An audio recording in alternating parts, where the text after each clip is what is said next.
Au nom du Père, du Fils et du Saint-Esprit. Amen. La paix de Jésus soit dans votre maison, sa paix et sa joie. Alléluia. J'espère que vous allez bien, que vous êtes en forme. Aujourd'hui, nous lisons la parole du jour, l'évangile du jour, le Saint-Évangile du jour. Et donc, on poursuit le chapitre 3 de Saint Jean, qui est absolument magnifique. On est sur la suite de cette rencontre entre Jésus et Nicodème. Donc, deuxième partie, on va dire, puisqu'il s'agit de la fameuse naissance d'en haut dont nous parle Jésus lui-même. Donc, on écoute Jésus. Que ta parole, ô Jésus, rentre dans mon esprit, que ma bouche proclame ta parole et que mon cœur l'accueille. Amen. Oui, comme Dieu a aimé le monde, il a donné le Fils unique, pour que celui qui croit en lui ait la vie éternelle et n'aille pas à sa perte. Dieu a envoyé le Fils dans le monde, non pas pour juger le monde, mais pour que le monde soit sauvé grâce à lui. Pour celui qui croit en lui, il n'y a pas de jugement. Par contre, celui qui refuse de croire, c'est déjà condamné, puisqu'il n'a pas cru dans le nom du Fils unique de Dieu.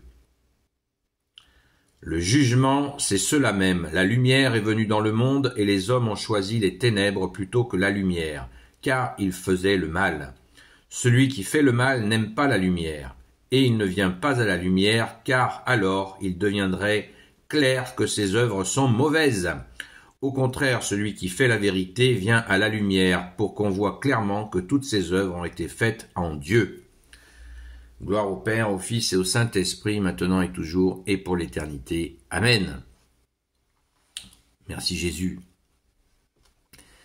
Merci Jésus, parce que là, nous avons la preuve par A plus B. Une fois de plus, j'insiste, trop de catholiques se font piéger sur la question du baptême de l'Esprit qui est proposé notamment par l'Église évangélique.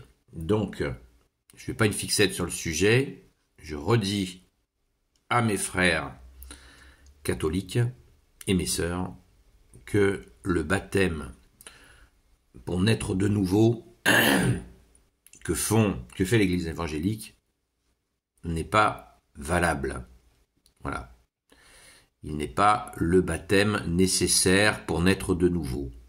Nous avons, comme je l'ai dit, regardez la vidéo d'hier, nous avons le baptême catholique qui est de l'esprit, comme l'a dit Saint Jean-Baptiste. Voilà, j'en ai parlé hier, je ne vais pas redire ce que j'ai dit hier. Le baptême, je le redis quand même, le baptême, Saint Jean-Baptiste faisait un baptême d'eau et Jésus, Saint Jean-Baptiste a dit « Vient derrière moi quelqu'un de plus grand que moi qui vous baptisera dans l'esprit ». Donc, la naissance de nouveau, puisque c'est le titre que j'ai indiqué sur la vidéo, naître de nouveau, eh bien, naître de nouveau, ça n'est pas un baptême nouveau, un deuxième baptême, si vous voulez. Il n'y a qu'un seul baptême, on pense toujours au credo. Je crois dans l'Église, une sainte catholique et apostolique. Je reconnais un seul baptême pour le pardon des péchés. J'attends la résurrection des morts et la vie du monde à venir. Amen. Merci Jésus. Et donc, moi, je vous disais, et je vous le répète encore, que naître de nouveau, c'est un acte quotidien. C'est un travail quotidien. Ça veut dire, on peut plus rien faire, je nais de nouveau. Non.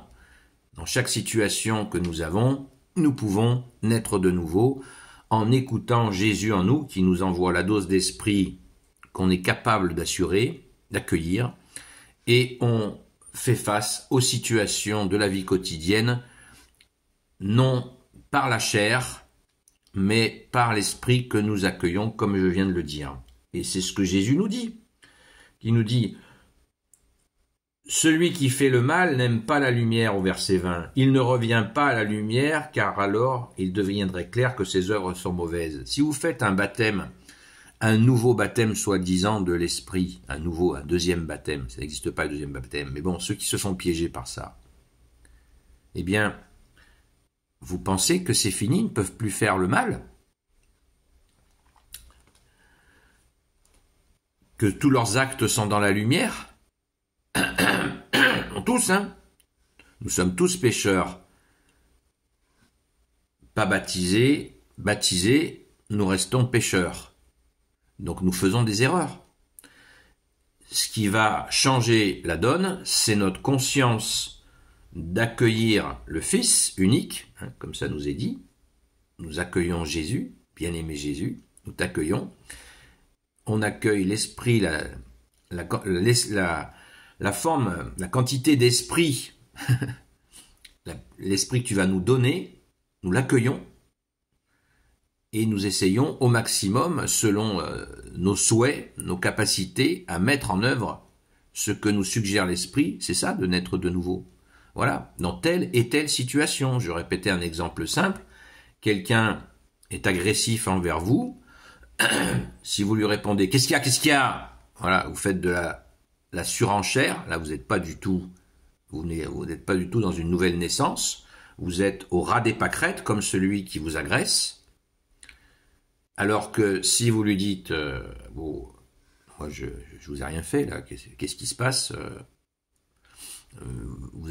votre agressivité là, je comprends pas là. Ça va mener nulle part. Voilà, ça va mener nulle part ça. Et puis dans notre cœur en même temps, on prie Jésus au secours. Viens à mon aide. Viens à mon aide, ô Jésus. Où on voit une situation violente, on dit un Notre Père, la prière à Saint Michel Archange, 3 Je vous salue Marie, comme ça on se tient à distance. Voilà, on regarde la situation, on se met en sécurité bien sûr, comme Jésus l'a dit, soyez prudents comme le serpent, simple comme la colombe.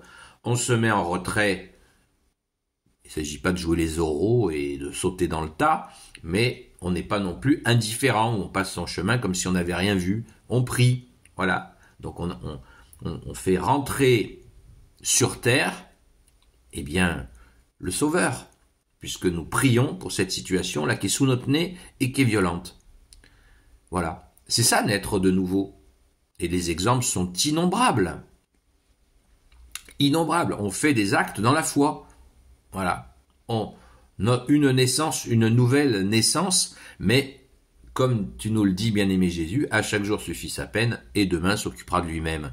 Donc, au quotidien, nous avons cette capacité que Jésus nous donne par l'Esprit Saint. Jésus nous donne l'Esprit Saint qu'il faut, que nous sommes capables d'accueillir et de mettre en œuvre. Parce que j'entends des fois, j'ai reçu l'Esprit Saint. Non mais attendez, un bébé qui est baptisé catholique, il reçoit l'Esprit Saint. Mais il n'est pas encore en capacité de le mettre en œuvre. Ça se fera au fur et à mesure de son épanouissement.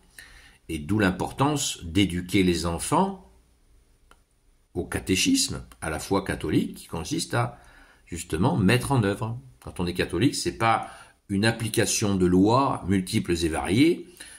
Non, c'est pas ça. C'est cette rencontre avec Jésus que nous accueillons, que nous aimons, parce qu'il nous a aimés le premier, parce qu'il nous a sauvés, et nous l'aimons en retour, et nous accueillons l'Esprit qu'il veut bien nous donner, l'Esprit Saint qu'il veut bien nous donner, pour agir, mais en conscience. Et cela prend du temps. Il y en a, ils le font sur le tard. Et alors, il n'y a pas de jugement à avoir. C'est jamais trop tard pour bien faire. Vous connaissez le proverbe. Et voilà. Et Jésus nous dit au verset 21, « Au contraire, celui qui fait la vérité vient à la lumière, pour qu'on voit clairement que toutes ses œuvres ont été faites en Dieu. » Tout est dit. Donc, celui qui croit en lui, celui qui croit au Fils unique de Dieu, verset 18, pour que celui qui croit en lui, il n'y a pas de jugement. Par contre, celui qui refuse de croire, c'est déjà condamné puisqu'il n'a pas cru dans le nom du Fils unique de Dieu. Tu refuses Jésus, tu as le jugement. Tu auras le jugement, ça ne veut pas dire que tu vas aller en enfer. Il y en a qui iront, bien sûr, mais être jugé, être condamné, Jésus nous dit, vous vous condamnez vous-même en refusant le Fils unique. Voilà, c'est pour ça, ne vous stressez pas à vouloir absolument imposer Jésus aux gens. Celui qui refuse Jésus se condamne lui-même, parce qu'il refuse celui qui a été envoyé par le Père, le Rédempteur, le suprême avocat, si on peut parler ainsi. Pardon Jésus pour cette métaphore, parce que c'est bien plus qu'un avocat. Jésus nous aime et nous a prouvé en donnant sa vie pour nous et en ressuscitant, par sa naissance, sa mort et sa résurrection. Jésus nous a tout dit de son amour et il est là avec nous, il est au milieu de nous. Merci Jésus. Donc, le jugement, c'est pas pour nous. Le jugement, c'est cela même, la lumière est venue dans le monde. Voilà. Donc, t'accueilles la lumière ou pas. C'est la liberté de chacun. Donc, quand on est de nouveau, eh bien, c'est cet accueil de Jésus qui est la lumière. Le Verbe s'est fait chair. Merci Jésus. C'est un immense privilège que nous avons et qui est disponible, qui est accessible à tous ceux qui le souhaitent. Voilà la naissance de nouveau, mais chaque jour. C'est pas un baptême, un nouveau baptême. Je suis désolé d'insister là-dessus. Certains vont trouver ça insistant. Eh bien, écoutez, c'est pas grave. Si vous l'avez bien compris, tant mieux pour vous. Mais surtout, diffusons cela. Disons bien partout qu'il n'y a pas de deuxième baptême. L'Église même reconnaît, l'Église catholique reconnaît le baptême dans l'Église évangélique et dans l'Église protestante. L'Église reconnaît leur baptême s'il a été fait au nom du Père et du Fils et du Saint-Esprit. Si un protestant ou un évangélique veut devenir catholique et qu'il fait la démonstration qu'il a été baptisé au nom du Père, du Fils et du Saint-Esprit, s'il vient dans l'Église catholique, n'est pas baptisé de nouveau. C'est vous dire comme l'Église est généreuse. Ces gens ont quitté l'Église au XVIe siècle, au XIXe siècle, et l'Église, dans son amour et sa sagesse, accepte leur baptême s'ils rentrent dans l'Église catholique. L'Église dit, d'accord, vous êtes déjà baptisés, elle ne va pas les rebaptiser. Vous vous rendez compte? Par contre, elle va leur demander de faire une confession et de passer leur confirmation pour devenir catholique. Voilà. Donc, s'il y a des protestants ou des évangéliques qui écoutent cette vidéo, sachez que c'est la disposition qu'a l'Église pour vous accueillir, pour vous retrouver dans l'Église, la seule Église voulue par Jésus et fondée par Jésus lui-même. Pierre, tu es cette pierre, et sur cette pierre, je bâtirai mon Église. Voilà, l'Église catholique, c'est les premiers catholiques, c'est les premiers chrétiens. Merci Jésus, par ta grâce, alléluia. Donc, voilà la naissance de nouveau. Je suis un peu plus long que d'habitude. J'ai cru comprendre que sur YouTube, il n'y a pas de problème. Sur TikTok, ça passe à 15 minutes. Donc, on va voir si ça fonctionne. Je l'espère. En tout cas, merci pour cette initiative, car c'est un peu moins stressant. Ce sera peut-être un peu plus long. Il y en a qui m'avaient demandé de faire des vidéos plus courtes. Je vais faire des formats plus courts. Donc nous avons bien entendu Saint Jean, chapitre